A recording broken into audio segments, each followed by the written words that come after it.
తాజా అంశాన్ని చూస్తున్నాం. రాష్ట్ర డీజీపీగా శివధర్ రెడ్డిని ప్రభుత్వం నియమించింది. మరి దీనికి సంబంధించి మరింత సమాచారాన్ని మా ప్రతినిధి రమేష్ ప్రత్యక్ష ప్రసారం ద్వారా అందిస్తారు.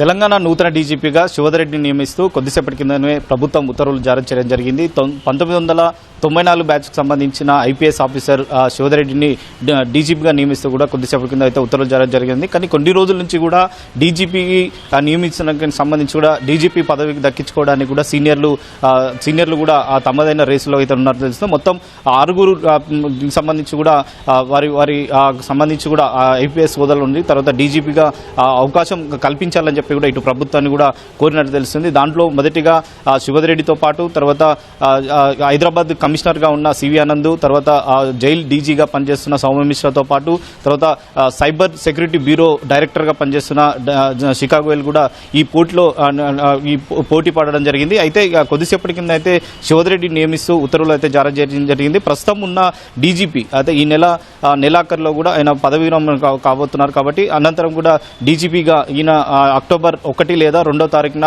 అతను పదవి బాధ్యతలు అయితే స్వీకరించనున్నారు. ఇప్పటికే అతను ఇంటెలిజెన్స్ డీజీగా ప్రస్తుతం అయితే శివధర్ రెడ్డి పనిచేస్తున్నారు. అతనికి సీనియర్ ఐపీఎస్ ఆఫీసర్గా ఉండి తర్వాత అనేక సంబంధించి కూడా అవార్డులు కూడా అతనైతే సొంతం చేసుకోవడం జరిగింది. ప్రస్తుతం ఆయన తెలంగాణ రాష్ట్రానికి సంబంధించి తర్వాత రంగారెడ్డి జిల్లాకు సంబంధించిన వ్యక్తిగా ప్రస్తుతం అయితే అతను చెందినవాడని చెప్పి కూడా అతనికి సంబంధించిన వివరాలు కూడా అధికారులు అంటే ఇప్పటికే ప్రొఫైల్ అయితే విడుదల చేయడం జరిగింది. దానికి సంబంధించి కూడా అంటే గతంలో అనేక ఉమ్మడి ఆంధ్రప్రదేశ్లో ఉన్న సమయంలో కూడా అనేక ప్రాంతాల్లో కూడా అతను చాలా సున్నితమైన సంబంధించి కూడా కేసులు కానీ సున్నితమైన ప్రాంతంలో కూడా చాలా కీలకమైన ఆపరేషన్లు కూడా అతను నిర్వహించడం జరిగింది.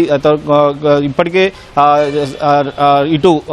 ఇప్పుడు ప్రస్తుతం ఉన్న ఇంటెలిజెన్స్ డీజీగా ఉన్న పనిచేస్తున్న సమయంలో ఇటు కొత్తగా కాంగ్రెస్ ప్రభుత్వం ఏర్పడినప్పటి నుంచి కూడా అతను ఇటు ఇంటెలిజెన్స్ డీజీగా ప్రస్తుతం అయితే అతను బాధ్యతలు స్వీకరించడం జరిగింది. ఒకసారి అతని ప్రొఫైల్ ఒకసారి చూసుకున్నట్లయితే ఉస్మానియా యూనివర్సిటీ నుంచి కూడా అతను ఎల్ఎల్బి పూర్తి చేసి కొంతకాలం కూడా అడ్వకేట్గా అతను పనిచేసినట్లు కూడా తెలుస్తుంది. అయితే మొదటిగా అంటే 94 బ్యాచ్కి సంబంధించి ఐపీఎస్ ఆఫీసర్గా ఎంపికైనప్పటి నుంచి కూడా అతను మొదటిగా అడిషనల్ ఎస్పీగా పనిచేసి తర్వాత విశాఖపట్నంకి సంబంధించి కానీ విశాఖపట్నం, అనకాపల్లి, నర్సంపేట, చింతలపల్లిలో అతను పనిచేసినట్టు తెలుస్తుంది. తర్వాత గ్రేహాన్స్లో కానీ తర్వాత ఉమ్మడి ఆంధ్రప్రదేశ్కు సంబంధించి కూడా ఉన్న సమయంలో కూడా ఇటు బెల్లంపల్లి, ఆదిలాబాద్, నల్గొండ, శ్రీకాకుళం, నెల్లూరు, గుంటూరు జిల్లాలో ఎస్పీగా సేవలు అయితే అందించడం జరిగింది. ప్రస్తుతం జిల్లాల ఎస్పీగా నుంచి తర్వాత డీజీ స్థానానికి సంబంధించి కూడా తాజాగా అతనికి ప్రమోషన్ కావడం జరిగింది. 2014 నుంచి 2016 మధ్యలో కూడా రాష్ట్రానికి మొదటగా ఇంటెలిజెన్స్ డీజీగా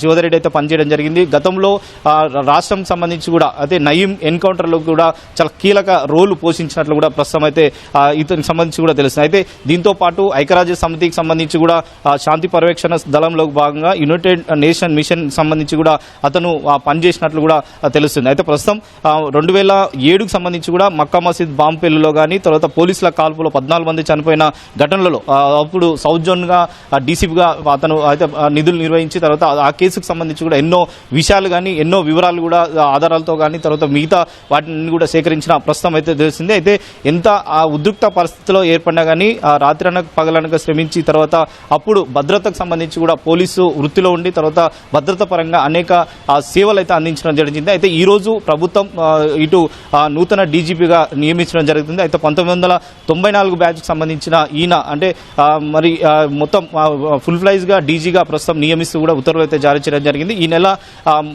ఈ నెలాఖరికి ఇప్పుడు ప్రస్తుతం ఉన్న డీజీపీ పదవి విరమణ చెబుతున్నారు. కాబట్టి దసరా లేదా దసరా మరునాడు కూడా ఇతను బాధ్యతలు స్వీకరించి తర్వాత ప్రస్తుతం అయితే డీజీగా సేవలు అయితే అందించనున్న పరిస్థితి ఉంది. Vote studio.